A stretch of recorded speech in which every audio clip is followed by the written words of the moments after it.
Okay, I'm using two telescopes, refractor telescopes. One of them is a classic Japanese, which is famous for being excellent. Model T705, I think it is, yeah, HOC F13. And this is a Chinese telescope, Evostar, Skywatcher Evostar, and 90mm. So that is 3 inch, and this one is yeah, 3.5 inch. The difference between them is that I tested with the first with the finder scope. In the finder scope I could see chromatic aberration badly in this one, no matter what I did. In this one, even with the widest possible eyepiece, 26mm image, you could clearly see the two equatorial bands of Jupiter. Then I put this Starguider 12mm ED on this one. I could barely see after a lot of fidgeting and thing. Barely could see two equatorial belts. The contrast was not good. The lens of this, of course, is not blackened the edge of it. Maybe one of the reasons. Another thing is that I removed the eye lens of the objective lens of this and actually cleaned it. It was dirty. So maybe I didn't put the spacers correctly. That's another possible scenario. Or is it just like that? With this one, 12mm Starguider, pure image quality. 12mm Starguider, amazing.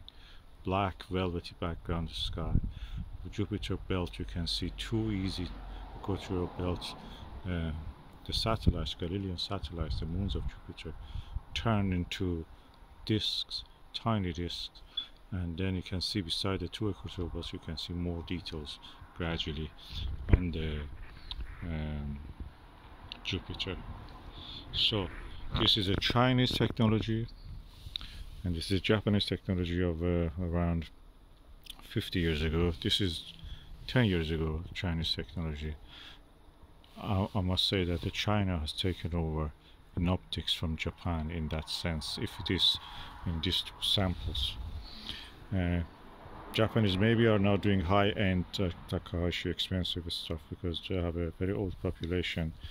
They have to, pay a heavy price for all this, maintaining and keeping up the elderly. So the products are very expensive. The Chinese are a young nation, a new superpower, economic giant, and they are really going in leaps and bounds. I remember in 1980s, early 1980s, 97 and 9, China were buying, the libraries of them were buying all the American Journal of Science, 19th century, 18th century stuff, up to the 20th century, just loading up their libraries with the books. And now you see, after 30 years, 32 years, you see the result of it. China is a superpower. It has taken over. Everything on this telescope you see, including the mount, is made in China. I don't know, look at whatever you have in your hand, maybe it's made in China. This camera is made in China, the one that I'm filming. So optical technology of China has came really far, and Evostar 90 is a good example of it. This is a legendary thing of Japanese 50 years ago. I don't see the merits of it. It's just like a spot in a scope full of chromatic aberration. Maybe I have to change, look carefully better, but that's so far it is like that. Okay, I'm using the Starguider 8mm. The image quality, not much, it's just you see the same image, slightly less chromatic aberration now that I'm used to it. But yet you see chromatic aberration. And you see also light scatter, halo around a bright object like Jupiter. I can see is the color is a bit more neutral than what I could see through the Evostar. But generally, details are not as much, the contrast is not as much.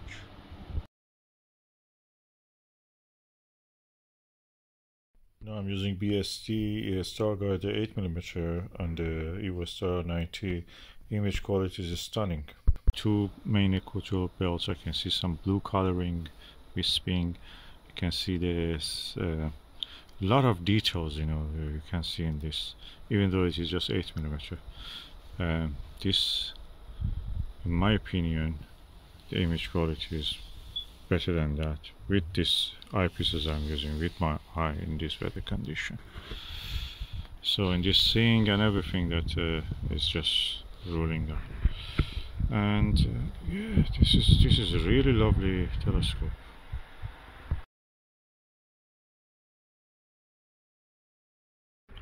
Wow, this is unbelievable. This is the Prinz optic model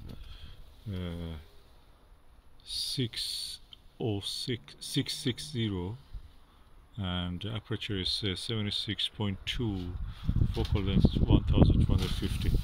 Image is color free, no chromatic aberration.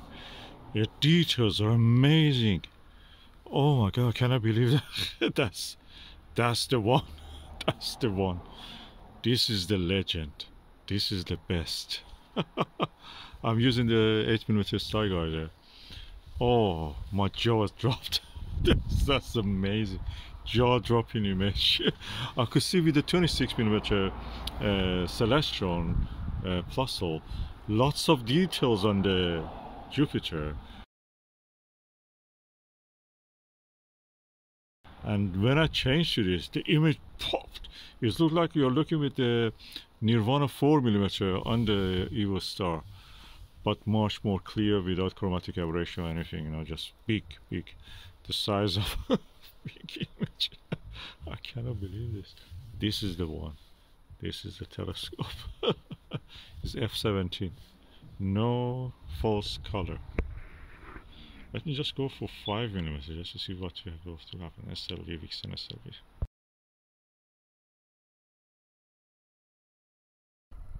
Okay, I'm now using Vixen SLV 5mm. The image is a little bit just magnified. It's nice, it's not bad, don't take me wrong. But you don't see any more detail than what you could see. It's like, I mentioned that previously, that 12mm was like a 4mm Nirvana. Actually, that was like 7mm Nirvana. And this one looks like a 4mm Nirvana on the Evostar.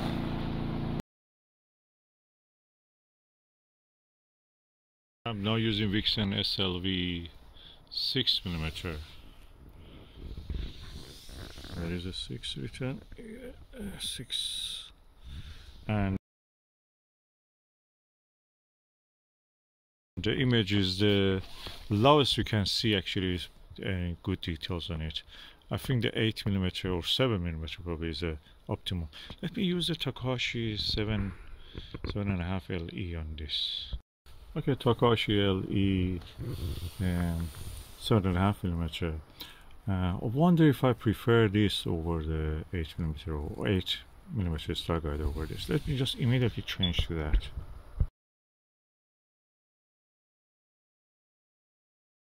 Okay, Takahashi LE 7.5mm gives a paler image, white. This one gives a little bit yellower. The image is slightly yellow, and the contrast is better, it seems to me. All the images is slightly smaller, but the contrast in this one, I will just change it immediately to the Takahashi LE back just to see how it is.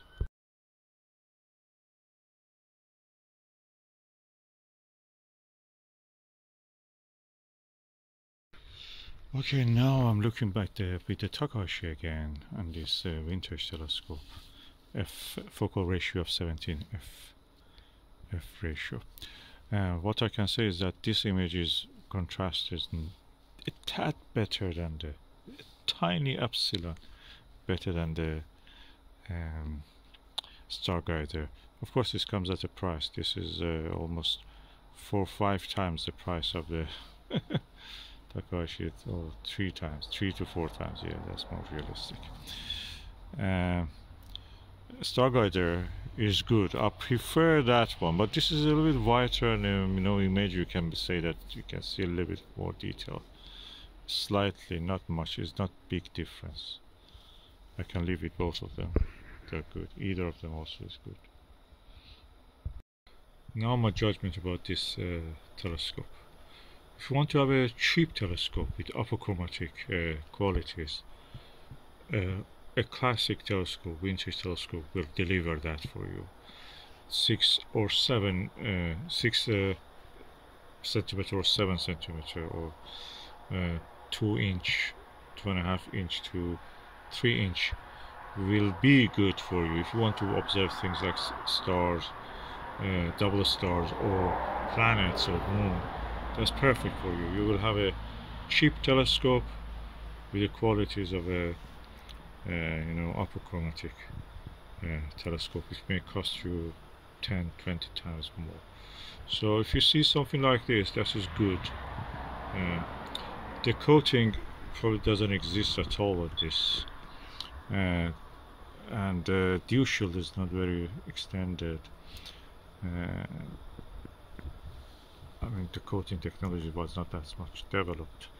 These coating technologies come since the Soviet bloc collapsed, and all the technology of them from the East Germany and Russia was transferred to the West, and we have now all this coating since the 1980s. Wonderful things that they discovered, and now we use them in our products.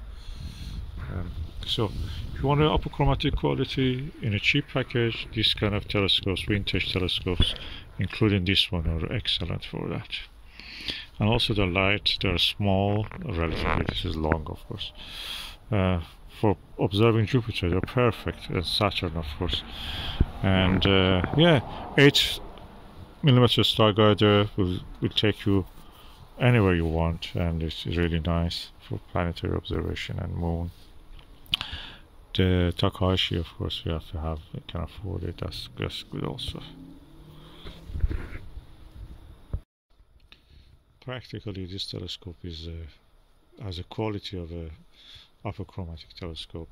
Is a achromat, is like probably we should call it Fraunhofer telescope, achromat with color-free, aberration-free qualities. Oh, it's ridiculously beautiful image with this Takahashi or with this Starguider. This telescope is amazing. It's such a tiny 3-inch and it gives all that.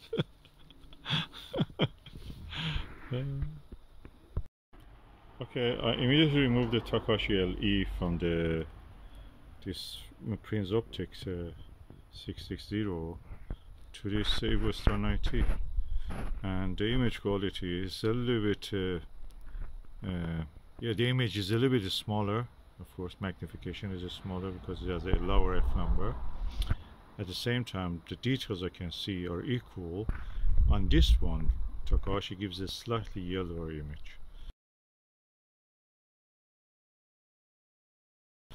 And with this, there was no chromatic aberration visible at all. With this, I'm not sure I see any chromatic aberration. Probably I see it, but I cannot recognize it. No, details, contrast, everything is equal. And this one, of course, has an image scatter because there is no coating on optics. This one, optics of this telescope are coated, so it's modern. If I was going to buy, of course, this one will cost me, if I was finding something like this, about it, I think £70 also. That's something 210 or something like that if you buy it new. I didn't buy that price, I bought second hand. Same price as this, probably £50 I think I bought this second hand with all the mounts and everything. So yeah, this one gives you a chromatic quality. This one is a little bit color, but the image is as contrasty or even more contrasty than this. So which one I will get? You may not get this one, it's very difficult to find it. This one is widely available. I will go for this. This one is exotic. And another point is that with the Evostar I don't see any halo, ghost images or anything. With this I see halo around the bright objects, although when you get your eye get used to it you will not notice it. But with this, right away, zap, no halo, no ghosting, nothing. Black, dark background, beautiful disc of the Jupiter, amazing. After I packed up and came indoors and I was thinking about what I saw with this Prinz Optic 660, the best thing I can compare it is with the Skywatcher Maxotov 150p 6-inch Maxotov. That reminds me of that.